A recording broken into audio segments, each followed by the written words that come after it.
Bonjour à tous. Alors, je reviens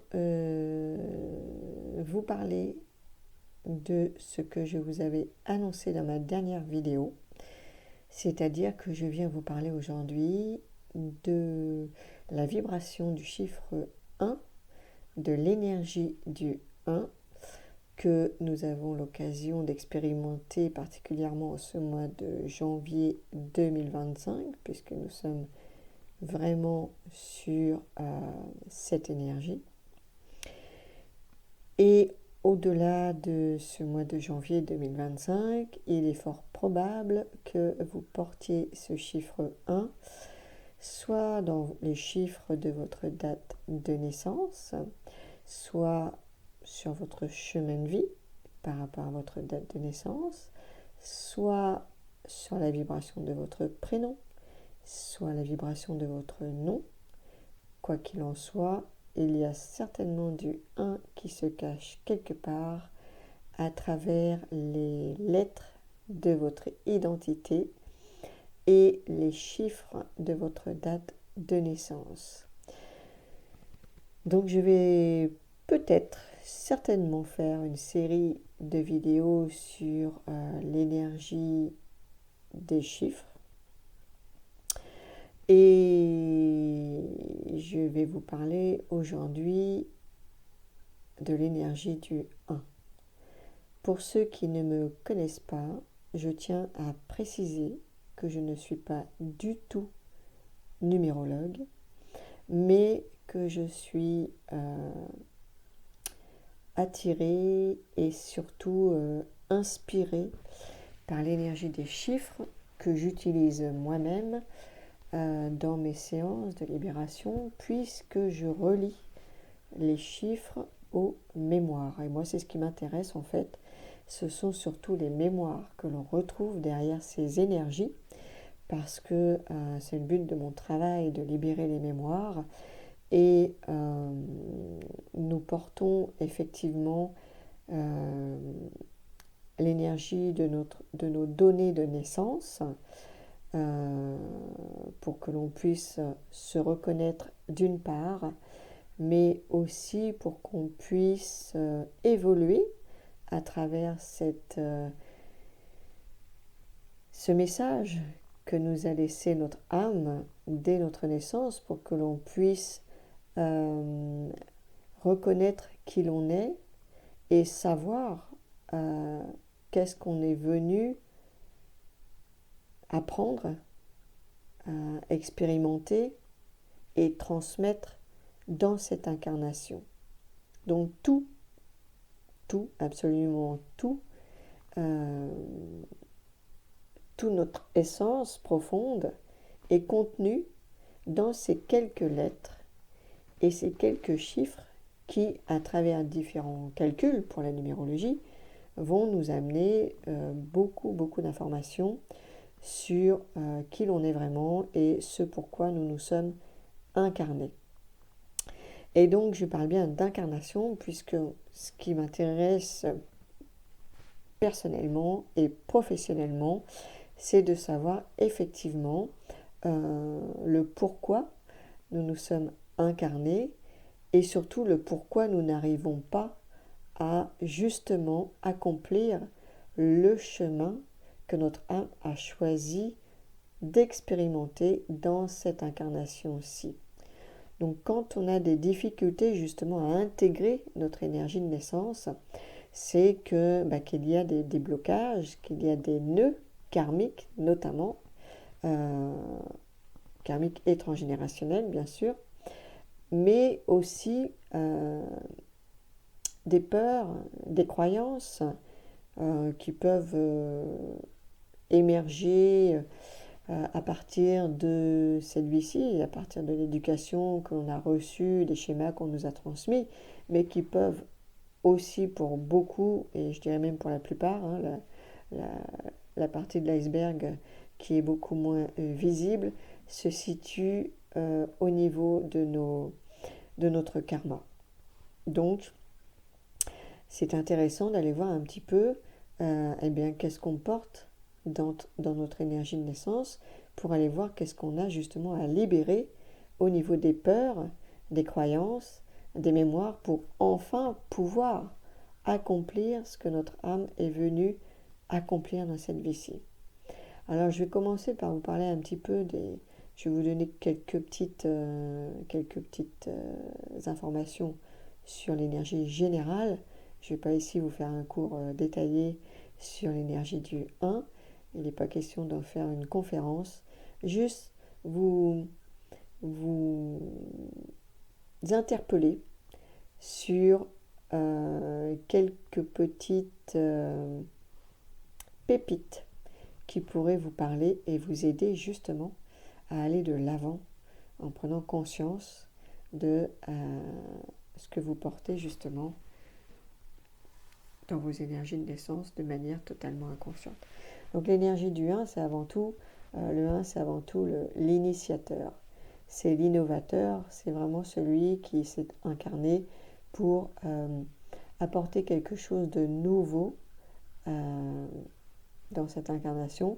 Et justement, la difficulté pour les personnes qui portent cette énergie, notamment sur leur chemin de vie, c'est d'arriver à se faire confiance dans ce que l'on perçoit, dans ce que l'on ressent, dans ce que l'on reçoit intuitivement dans notre création pour pouvoir apporter quelque chose qui n'existe pas encore ou qui existe mais de façon, je dirais, à l'état de prémisse. Il y a quelque chose de neuf et de nouveau à créer et à poser dans la matière quand on est sur un chemin de vie 1. Donc le grand défi, c'est vraiment de se faire confiance parce que lorsqu'on est sur un chemin d'innovation, eh bien, on va avoir tendance effectivement à aller voir qu'est-ce qui s'est fait déjà dans les différents projets et on va s'apercevoir que nos idées ne collent pas forcément ou totalement en tout cas à ce qui existe déjà. Et donc la difficulté, c'est d'oser justement créer quelque chose de nouveau en se faisant confiance. Donc on va être sur une énergie d'indépendance, d'autonomie. On est aussi beaucoup sur l'apprentissage en autodidacte. Donc ça aussi, ça peut être une difficulté quand les personnes ont besoin systématiquement d'être validées par un certificat, validées par un diplôme, reconnu par l'extérieur. Le 1, il expérimente beaucoup par lui-même, il apprend beaucoup seul. Et c'est surtout en expérimentant en fait lui-même les choses qu'il va, je dirais, quelque part créer ses propres méthodes, ses propres protocoles. Et ce ne sont pas des méthodes et des protocoles qui aboutissent à un certificat puisque ça ne s'est jamais fait quasiment ailleurs. Donc il doit inventer, il doit innover. Forcément, on sort des sentiers battus et on est obligé de suivre un chemin individuel.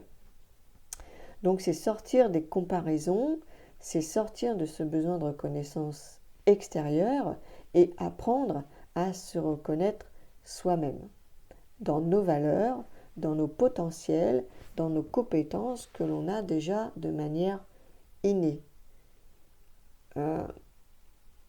Dans l'énergie du 1, on peut être attiré par certaines activités, certaines pratiques, certaines méthodes, certains concepts, sans avoir étudié, mais intérieurement, ça parle et les choses font sens tout de suite. Et donc, on n'a pas besoin, en fait, d'aller forcément suivre un stage, faire une formation, etc. Donc on ne se sent pas légitime parce qu'on n'est pas passé par ce chemin-là bien souvent, et donc on va toujours chercher malgré tout à trouver quelque chose qui va correspondre au plus près de ce qu'on fait, de ce qu'on a envie de faire, de ce qui émerge de nous, de ce qu'on crée, mais juste pour avoir une validation extérieure. Donc c'est tout l'enjeu et c'est vraiment la difficulté, c'est vraiment un défi sur ce chemin de vie d'arriver à créer par soi-même sans attente de validation et de reconnaissance extérieure. C'est vraiment d'arriver à développer, à déployer la créativité sans avoir peur d'être différent, de proposer quelque chose de différent qui sort effectivement parfois de comment dire, certaines idées qui sont préétablies depuis des siècles et des siècles. Et ben voilà, ben oui, il y a des choses qui sont écrites depuis des lustres dans certaines pratiques, et c'est pas pour autant qu'aujourd'hui elles ne sont pas obsolètes, par exemple, parce que les énergies effectivement sont en mouvement constamment et on doit s'adapter à ces nouvelles énergies. Euh, les techniques d'aujourd'hui ne sont pas celles d'il y a 100 ans, 200 ans, voire même 20 ans pour certaines pratiques. Donc, n'ayons pas peur d'avancer vers des choses innovantes parce qu'en fait, c'est ce dont on a besoin. On a besoin de changement, surtout en ce moment. Donc, c'est vraiment le moment pour proposer des nouvelles choses, beaucoup plus adaptées à notre environnement, notre quotidien, à notre énergie de façon générale, à la fois personnelle et collective. Donc, sortir de nos peurs d'être différents et de proposer quelque chose qui est rare peut-être, ou qui n'a pas encore été expérimenté, et allons-y, expérimentons et proposons ce qui émerge de cette expérience. Donc on est dans l'indépendance, on est dans le leadership, effectivement, parce qu'on est là pour montrer la voie aux autres. Donc le champ des potentiels doit être ouvert et la peur de montrer doit disparaître. Alors c'est facile à dire, comme ça, bien sûr. Il y a tout un travail à faire en développement personnel, un travail sur soi, effectivement, pour sortir de toutes ces peurs, parce que c'est un chemin qui peut être exigeant, sembler exigeant pour certains, parce qu'on est vraiment dans des défis qui ne sont pas faciles à gérer, on va dire. Alors on est sur de l'individualité et sur une volonté d'avancer seul. Alors il y a à la fois cette volonté d'avancer seul, parce qu'on ne colle pas justement sur ce que font les autres. Donc on sent qu'on a autre chose à proposer. Donc il y a une ambivalence intérieure entre cette volonté d'avancer seul et cette peur en fait de devoir avancer seul. Donc on peut avoir tendance à vouloir effectivement coller à ce que font les autres pour co-créer avec les autres, mais en même temps, il y a toujours ce décalage, on va dire, entre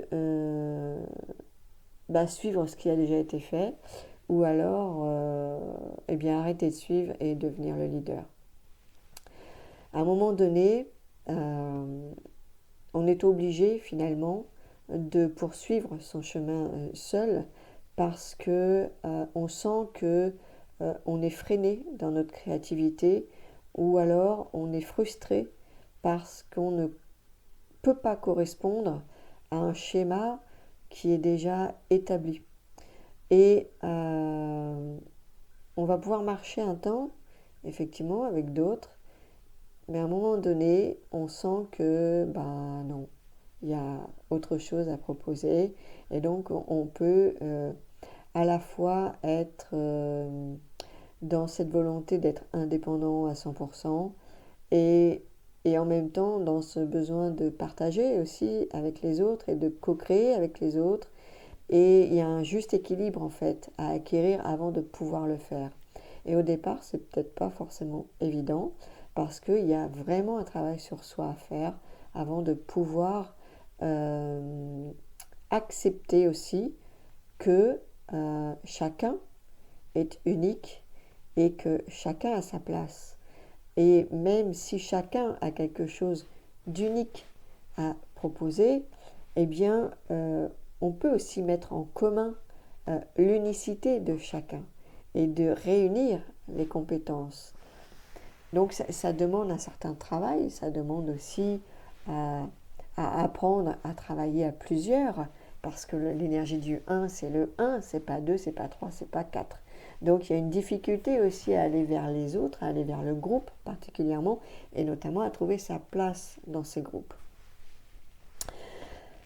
Alors, dans les forces du 1, on va avoir, j'ai pris quelques notes quand même, parce que pour ne pas oublier l'essentiel, on a de la créativité, donc, mais plus, on est vraiment dans la créativité débordante, et cette créativité, elle peut même nous amener à l'éparpillement.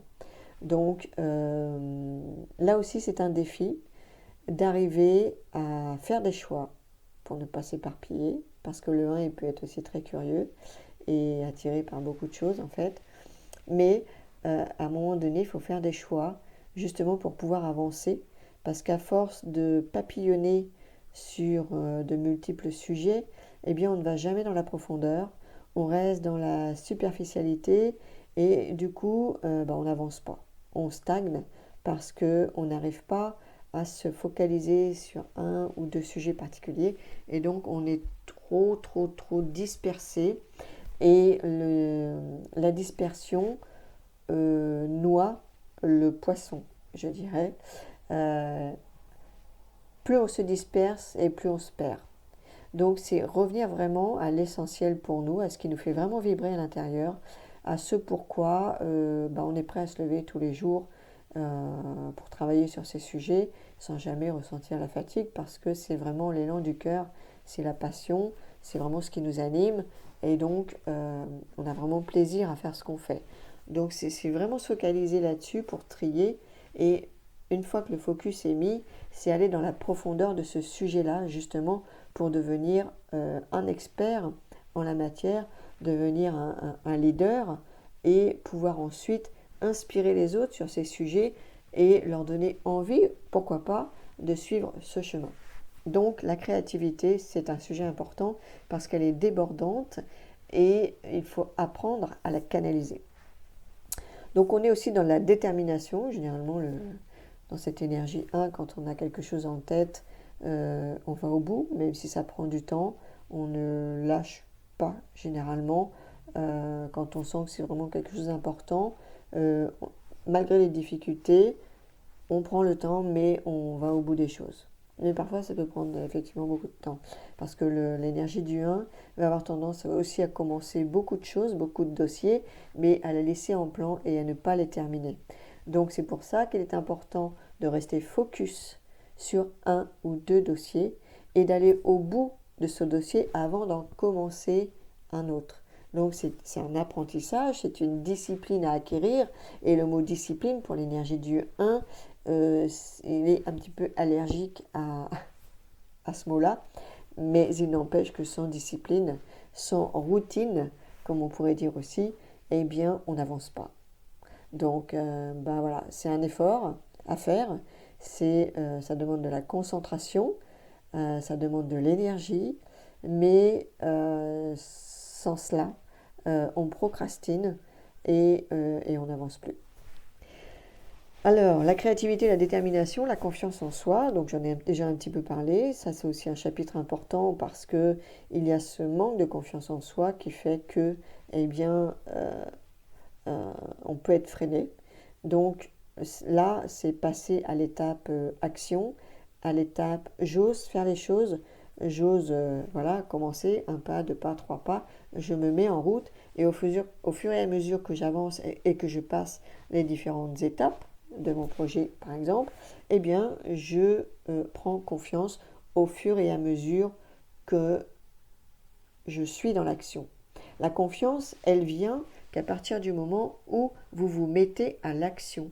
Si vous ne bougez pas, il est clair que vous ne prendrez jamais confiance. La confiance vient avec l'action.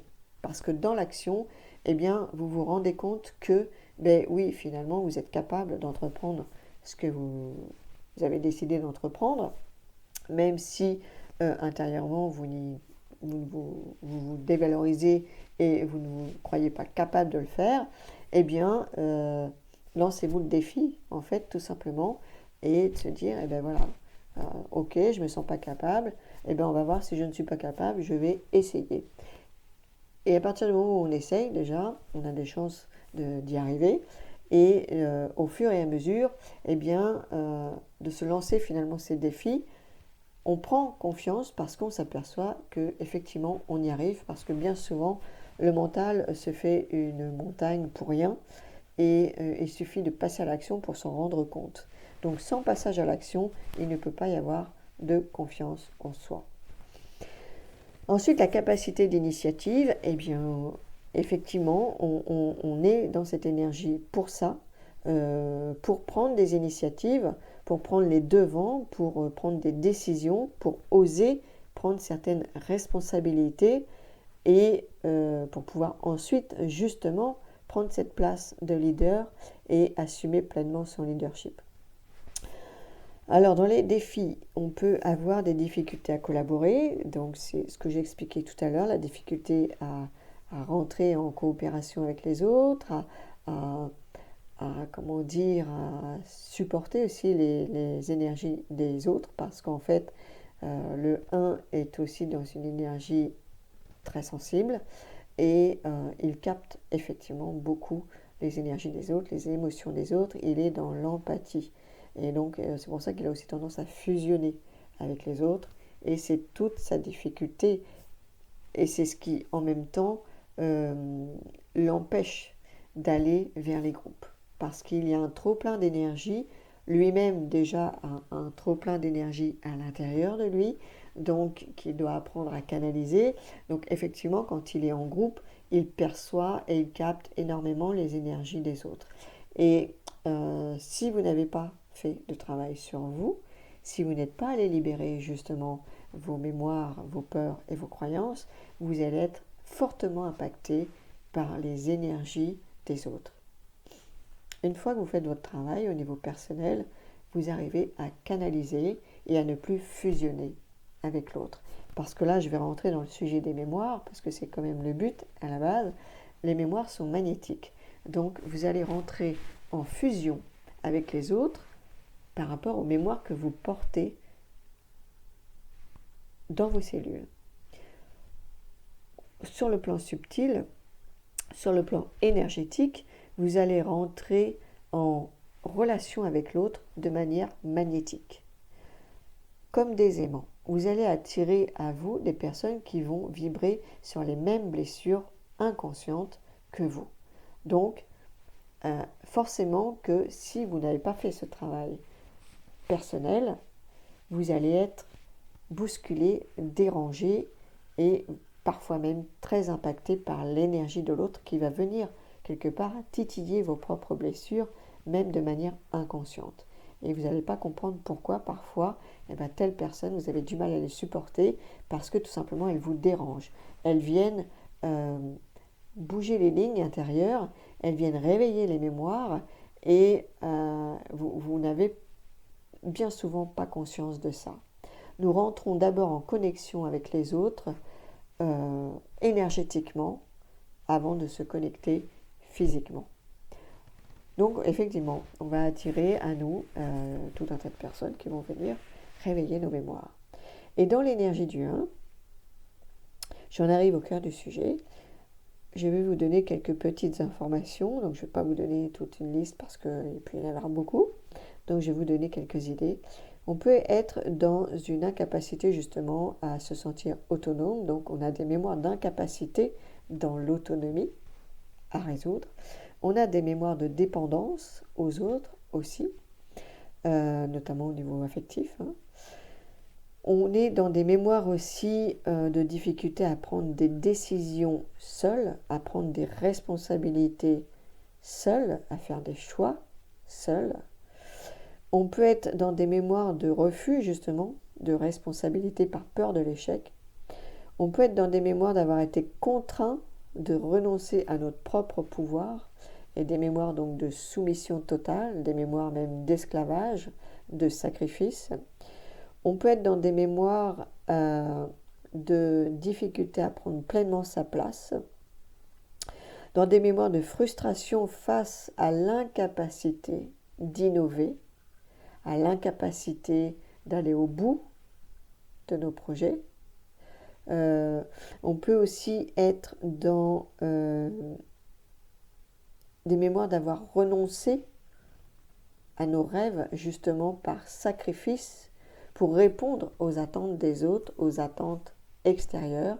Donc on se nie quelque part pour répondre aux autres, on est vraiment dans du sacrifice. On a des mémoires d'isolement suite à des choix de vie audacieux, parce qu'effectivement sur l'énergie du 1, on peut être amené à faire des choix de vie où on peut être dans la solitude. Ça, c'est fort possible. On a des mémoires de compétition excessive pour la reconnaissance. Donc on se lance effectivement parfois dans des compétitions, que ce soit dans n'importe quel cadre, hein, ça peut être autant professionnel, sportif, ou je ne sais quoi. Bref, on est aussi beaucoup dans la comparaison parce qu'on a cette sensation d'être différent et on va essayer de chercher des repères aussi à l'extérieur qu'on peut avoir beaucoup de mal à trouver.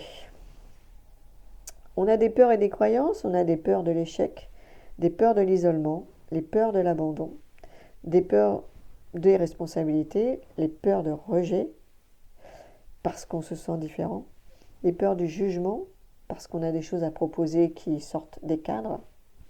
On ne se sent pas forcément compris d'ailleurs dans ce qu'on a proposé, puisque comme c'est innovant, c'est nouveau. Donc les retours de Pierre-Paul Jacques, c'est difficile à en avoir.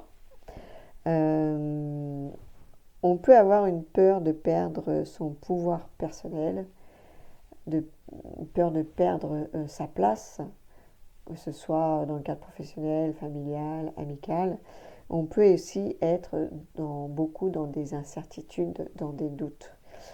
Au niveau des croyances, on peut avoir des croyances du type je ne suis pas capable de réussir seul, je dois toujours plaire aux autres pour être accepté, si je prends des risques, je vais échouer, je ne mérite pas d'être un leader. Dans les besoins, en même temps, même si c'est un défi, on a des besoins d'indépendance, on a des besoins de prendre des responsabilités, des besoins de se distinguer des autres, le besoin de se sentir capable, le besoin de pouvoir créer, ça c'est essentiel et primordial, le besoin de se respecter, parce qu'on ne respecte pas toujours nos besoins, on n'en a même pas conscience d'ailleurs la plupart du temps, le besoin de se faire confiance, le besoin d'initiative, le besoin de reconnaissance, mais j'allais dire avant tout se reconnaître soi-même déjà, et le besoin de leadership. Voilà, même si c'est un défi justement. Et donc les défis sont aussi des besoins au niveau de l'âme. Ce qui n'est pas forcément en concordance avec les besoins de l'ego. Donc l'enjeu c'est de suivre le chemin de l'âme et de traiter les peurs et les croyances de l'ego qui empêchent l'âme de prendre sa place. Et de mettre l'ego au service de l'âme. Et l'ego se met au service de l'âme quand on se met justement à entreprendre ce chemin de travail sur soi, de libération de soi, de prendre soin de soi, de faire attention à son bien-être sur tous les plans, physique, psychologique, émotionnel, spirituel.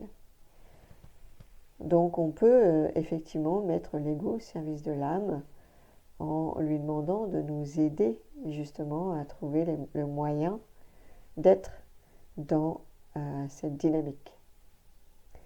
Et donc, eh bien, on s'occupe effectivement de ces peurs et de ces croyances et on les libère. Donc voilà un petit peu un résumé pour l'énergie du 1, parce qu'on pourrait en parler encore longtemps. Mais je voulais vous interpeller, tout simplement, pour savoir si vous vous reconnaissez, pour ceux qui savent, hein, qui ont du 1 dans leur énergie et à des endroits assez conséquents comme le prénom, le nom et le chemin de vie, c'est important. Pour ceux qui connaissent, est-ce que vous vous reconnaissez effectivement dans ces peurs, ces croyances, ces mémoires que je viens de citer, qui ne sont qu'un petit échantillon de ce que je propose en séance de libération, bien sûr. Donc c'est juste pour une mise en bouche des différentes vidéos que peut-être, je pense, je proposerai, puisque au mois de février, on sera sur l'énergie du 2, donc certainement qu'au mois de février, je vais continuer avec l'énergie du 2. Voilà. Eh bien, si vous avez des questions à ce sujet ou sur un autre, n'hésitez pas à me contacter. Vous avez toutes mes coordonnées dans les descriptions de toutes les vidéos. Pensez à vous abonner si vous avez envie de recevoir la suite des vidéos. Pensez à partager dans votre entourage pour faire connaître aussi tous ces sujets qui peuvent aider chacun individuellement à rentrer sur un chemin aussi d'autonomie par les prises de conscience, par la compréhension de ce qui se joue. On peut déjà avancer sur certains points. Donc je vous souhaite à toutes et à tous une belle fin de journée et je vous dis à très bientôt pour la suite ou un autre sujet. Je vous dis à bientôt, prenez soin de vous. Ciao, ciao.